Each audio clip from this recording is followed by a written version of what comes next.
How to do a joint post on Instagram. Hello everyone, welcome to our YouTube channel TechPorn. In this video I'm going to show you how you can do a joint post on Instagram. To learn how to do it, please make sure to stick with us till the end of the video and follow our instructions correctly. So without further ado, let's get started.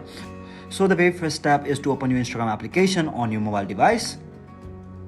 So right now I'm on the home page of the application, and now you can see the plus icon or the create icon which is found at the middle bottom of the screen. Just tap on it and now tap on any post of your choice to do a joint post on Instagram, and I'm going for this one, and tap on next, and again tap on next, and now you can see the option that says tag people. Just tap on it, and now you can see there are two different options: add tag and invite collaborator. Just tap on invite collaborator, and now you can search a person to do a joint post on Instagram. I'm going for my account, and tap on any account of your choice to do a joint post on Instagram.